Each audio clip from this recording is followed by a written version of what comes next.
आज हम बात करेंगे फिजिक्स का वो इम्पोर्टेंट डेरिवेशन जो आपके एग्जाम में अक्सर पूछा जाता है और वो है न्यूटन का second law F is equal to a में। बहुत सारे लोग इसके बारे में पढ़ चुके हैं, लेकिन आज के इस छोटे से वीडियो में आइए हम सब मिल के इस डेरिवेशन को कंप्लीट करें और इस डेरिवेशन को अपने एग्जाम में इस तरीके से लिखना है कि आपका जो मार्क्स है वो सिक्योर हो जाए। तो बेसिकली आप जानते हैं कि अगर हम बात करते हैं F is equal to M A की, तो यहाँ पर आपको अच्छे से मालूम है ए अपना होता है एक्सेलरेशन, ए एक्सेलरेशन होता है, एम आपका मास होता है।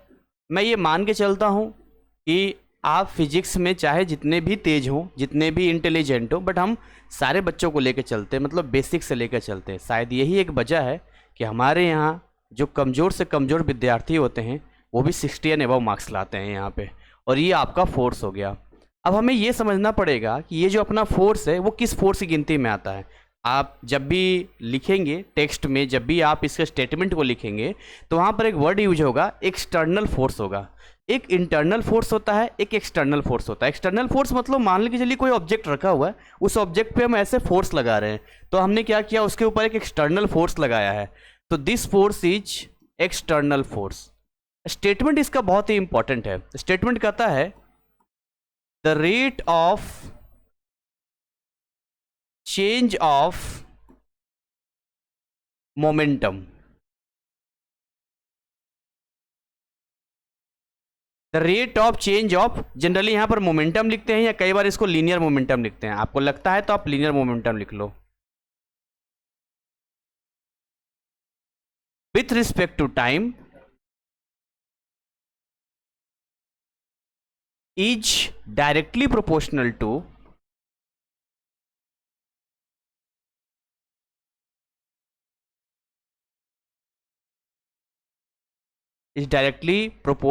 to the external force applied on the object या on the body।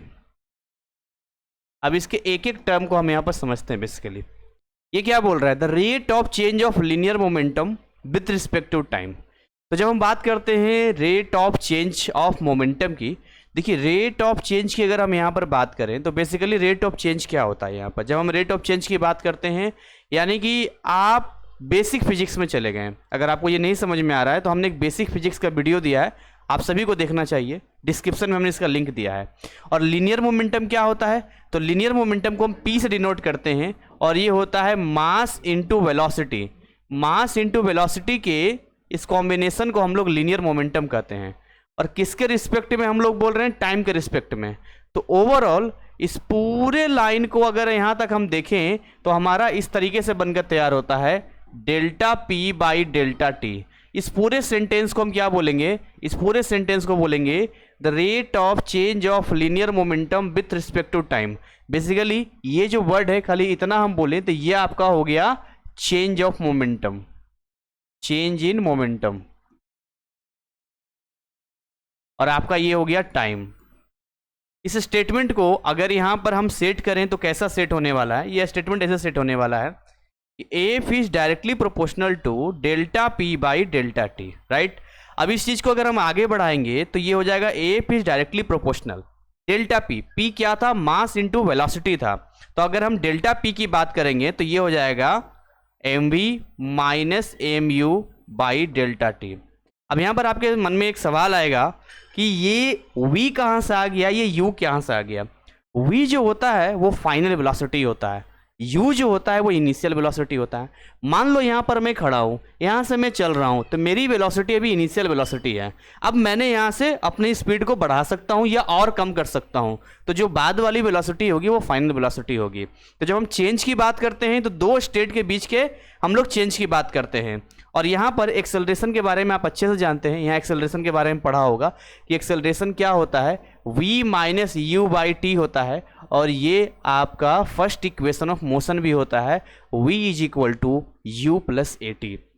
तो यहाँ पर क्या है कि जब हम इसको सिस्टमेटिक तरीके से आगे प्रोसीड करेंगे तो हमें एक और सिस्टम यहाँ मिलेगा, और वो मिलेगा एम यहाँ कॉमन ले लेंगे। जैसे ही एम कॉमन लेंगे तो ये बन जाएगा v माइनस यू, और नीचे आ जाएगा डेल्टा टी, यानी ये हमारा एक्सेलरेशन बन चुका है और ये बन गया एम ए। अब यहाँ पर देखिए डायरेक्टली हम लोग इस प्रोपोर्शनैलिटी को, इस जो प्रोपोर्शनैलिटी आपको दिख रहा है, डायरेक्टली हम लोग कन्वर्ट नहीं कर सकते हैं इक्वल टू में। तो इसके लिए हमें एक प्रोपोर्शनैलिटी कांस्टेंट लेना पड़ेगा और यहाँ पर हम ले लेंगे स्मॉल के एम ए। अब यहाँ पर क्या होता है कि इस वाले के की वैल्यू डायरेक्टली 1 ले लेते हैं। कैसे डायरेक्ट 1 ले लेते हैं? अक्सर हमने सुना है कि इसकी वैल्यू 1 ले लेते हैं and therefore F is equal to M A, और यहाँ पर प्रूव्ड कर देते हैं। मैं आपको अभी बताऊंगा कि कैसे 1 लिया जाता है, इसके पीछे की कहानी क्या है। यहाँ पे देखिए जब हम 1 की बात करते हैं तो हम ये मान के चलते हैं कि देखो अगर हमारा मास 1 kg होता, ठीक है, acceleration 1 metre per second square होता, यहाँ इफ लगा देते हैं, तो इस कंडीशन में एफ हमारा 1 न्यूटन होता है ना। और ऐसे कंडीशन में जब इन सारे वैल्यूज को यहां पर हम पुट करते हैं तो फिर हमारा ये जो स्मॉल के की वैल्यू 1 आती है यहां पर, और इस तरीके से ये डेरिवेशन हमारा कंप्लीट हो जाता है। लेकिन यहां पर कुछ यूनिट्स का खेल होता है जो आपको समझना चाहिए। क्या यूनिट्स का खेल है? जैसे यहां पर जो 3 वर्डिंग हमने लिखा है, हम नेक्स्ट पेज में आपको दिखाना चाहेंगे। यहाँ पे हमने 3 वर्डिंग यहां पर लिखा है ना, क्या क्या 3 वर्डिंग लिखा है यहाँ पे? F is equal to M A की हम लोग बात कर रहे हैं। एक तो आपको ये समझना होगा ये सेकेंड लॉ ऑफ मोशन का स्टेटमेंट है जो हमने भी आपको बताया था। दूसरा एक्सेलरेशन का यूनिट होता है मीटर पर सेकेंड स्क्वायर, मास अपना केजी होता है, और फोर्स जो होता है वो न्यूटन में होता है।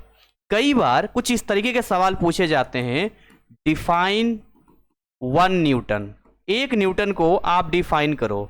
तो कैसे आप 1 न्यूटन को डिफाइन करोगे? इसके लिए बहुत सिंपल तरीका है। हम लोग ये लेके चलेंगे कि अगर 1 न्यूटन डिफाइन करना है तो इसके लिए हमें मास कितना लेना पड़ेगा? 1 kg लेना पड़ेगा, और एक्सेलरेशन कितना प्रोड्यूस होना चाहिए उसमें? 1 मीटर पर सेकंड स्क्वायर होना चाहिए।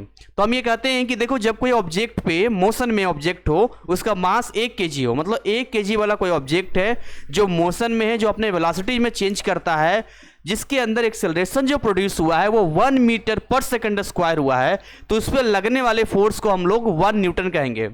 यहां पर अगर मैं समझाना चाहूं, ये एक ऑब्जेक्ट है जो कि 1 kg का है, यहां पर एक ऐसा फोर्स हम लोग अप्लाई कर रहे हैं जिसकी वजह से इसके अंदर जो एक्सेलरेशन प्रोड्यूस हो रहा है वो 1 मीटर पर सेकंड स्क्वायर का हो रहा है। तो इस कंडीशन में अगर F is equal to M A करेंगे, यानी 1 × 1 करेंगे, तो ऑब्वियसली 1 न्यूटन आएगा, और ये हमारा डेफिनेशन होगा। बट स्टेटमेंट में हम कैसे इसको देंगे? तो हम लिखेंगे when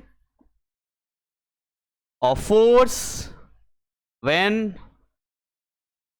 an external force is applied on 1 kg mass object and the produced acceleration is 1 metre per second square. If लगा दो, and if the produced acceleration is 1 metre per second square, then that force is known as 1 newton force. ये आपका definition के साथ में हमने इसको systematic तरीके से लिख दिया। आप इसको अपने तरीके से भी बना के लिख सकते हो, कोई दिक्कत वाली बात यहाँ पर नहीं है। तो ये आपका वो F is equal to M A से रिलेटेड जितनी चीज़ें हैं वो सारी चीज़ें हम कवर करने की कोशिश कर रहे हैं। इसमें सवाल कैसे पूछे जाएंगे? देखो, एक तो यहाँ पर आपसे MCQ क्वेश्चंस पूछे जाएंगे यहाँ पर, जो आप बहुत आसानी से डायरेक्ट फार्मूला पुट करोगे, आंसर ले आओगे। MCQ क्वेश्चंस में कई वेराइटी हो सकते हैं। यहाँ पर देखो, एक तो डायरेक्टली पूछ दिया F is equal to M A पे, आप जवाब यहाँ पर दे दोगे। दूसरा रिलेशन पे सवाल पूछ देगा। अब रिलेशन पे सवाल कैसा पूछेगा? तो आपको बैक होके आना पड़ेगा इस वाले पे जो हमने ये आपका लिखा था। अब इसमें आपका कुछ पूछ देगा, इससे रिलेटेड आपको जवाब देना पड़ेगा, ऑप्शंस होंगे। या हो सकता है यहाँ पर यूनिट्स के बारे में पूछ दे, जो है अलग अलग यूनिट्स हमने देखा, फोर्स का यूनिट हमने न्यूटन देखा है, मास का केजी देखा है, एक्सेलरेशन का मीटर पर सेकंड स्क्वायर देखा है, तो हमने इससे रिलेटेड भी पूछ सकता है। तो ये कुछ पॉसिबिलिटीज हैं जो MCQ क्वेश्चंस आपके एग्जाम में 1 मार्क्स से पूछे जाएंगे, जो आज का आपका पक्का हो गया। आगे हम बात करें कि 1 मार्क्स वाले क्वेश्चंस कैसे पूछे जाएंगे। 1 मार्क्स वाले जो क्वेश्चंस होंगे बेसिकली, इसके अंदर आपको जो है एक न्यूमेरिकल दिया जाएगा। न्यूमेरिकल के अंदर क्या क्या रहेगा मैं आपको बता देता हूं। हो सकता है वहां पर आपको एक्सेलरेशन गिवन हो, मास भी आपका यहां पर गिवन हो, और यहां पर फोर्स आपसे पूछ लिया जाए। इस क्वेश्चंस को अगर और बड़े लेवल पे मतलब और थोड़ा बढ़िया बनाना हो तो ये और कुछ कर सकते हैं कि इसमें जो है जो आपका इक्वेशन ऑफ मोशन है उसकी एंट्री कर देंगे। कैसे इक्वेशन ऑफ मोशन की एंट्री करेंगे? एक्सेलरेशन डायरेक्ट नहीं देंगे, इसके बदले मान के चलो कि आपको u दे दिया, आपको v दे दिया, टाइम दे दिया, समथिंग ये सब दे दिया। उसके बाद यहां से एक्सेलरेशन पता कर लो, मास डायरेक्टली आपको दे देंगे और एफ यहां से फाइंड कर लो। तो कुछ इस तरीके से भी 1 मार्क्स वाले क्वेश्चंस आपसे पूछे जाएंगे। बात करते हैं 2 मार्क्स वाले क्वेश्चंस कैसे पूछे जाएंगे। देखो अगर हम 2 मार्क्स वाले क्वेश्चंस की बात करते हैं तो सीधा डेरिवेशन पूछेगा आपको। जनरली डेरिवेशन होता है 3 मार्क्स में, तो डेरिवेशन ऐसा नहीं है कि डायरेक्टली देगा। 2 मार्क्स वाले में डायरेक्ट डेरिवेशन होगा छोटा सा, या हो सकता है यहाँ पे स्टेटमेंट आपको पूछ दिया जाए कि इसका स्टेटमेंट बताइए डेरिवेशन के साथ में। 3 मार्क्स वाला सवाल कैसे पूछेगा इसमें? अगर 3 मार्क्स का आएगा तो 3 मार्क्स वाले में यहाँ पर एक तो डेरिवेशन भी देगा आपको, पूरा स्टेटमेंट के साथ में देना है आपको, ठीक है। एंड सबसे बड़ी बात यहाँ पर एक आपको न्यूमेरिकल दे देगा, एक क्वेश्चंस दे देगा यहाँ पे, जिस क्वेश्चन को आपको यहाँ पर अप्लाई करना पड़ेगा। तो ये कुछ पॉसिबिलिटीज है जो मैं आपको बता रहा हूँ। आपको अपने टेक्स्ट बुक ओपन करना चाहिए और वहाँ पर जितने भी क्वेश्चंस इससे रिलेटेड है उसको जरूर सॉल्व करना चाहिए। बाकी बहुत बच्चे हमारे ऐप में पढ़ाई कर रहे हैं और बड़े अच्छे तरीके से कम समय में ऐसे लेक्चर्स का लाभ उठा रहे हैं। आप भी उठा सकते हैं या खुद से भी पढ़ सकते हैं, वो आपकी इच्छा है।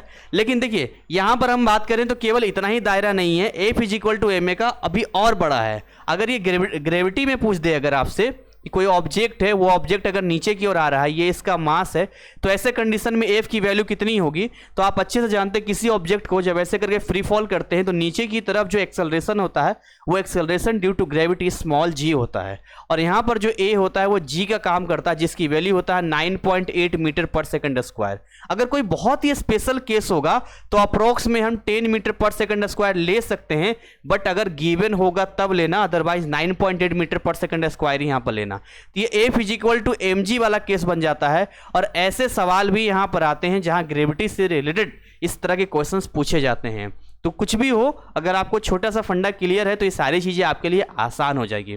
उम्मीद करेंगे आज का ये छोटा सा derivation F is equal to M A आपके लिए बहुत यूजफुल होगा। आपको क्या करना है, अब आपने इतनी सारी चीज़ें देखी, मज़ा आ गया, समझ में आ गया, बहुत ही बढ़िया आ गया। हाँ सर समझ में आ गया, सर ने अच्छे से समझा दिया। अब आपको क्या है कि ठीक है आप F is equal to M में जरा प्रूव करके दिखाओ, तो नहीं आता है तो ऐसे वीडियो देखने का या पढ़ने का क्या फ़ायदा है। अब आपको क्या करना है, यहाँ पे एटलीस्ट 5 टाइम्स यहाँ खुद से सेल्फ प्रैक्टिस करनी है, स्टेटमेंट भी करना है और साथ साथ में डेरिवेशन भी करना है। रिटन जितना लिख सकते हो उतना लिखो, और सबसे बड़ी बात है इसको समझते हुए करो, रटिफिकेशन नहीं करना है, रटना नहीं है। ऐसे ही और भी हम वीडियोज आपके लिए लाएंगे जिसमें इंपॉर्टेंट डेरिवेशंस होंगे। बाकी हमें कमेंट सेक्शन में बता सकते हैं क्या कुछ आपको लगा आज के इस वीडियो में, या अगला किस टॉपिक का डेरिवेशन आप चाहते हैं। Thank you so much, wish you all the best. जय हिंद, जय भारत।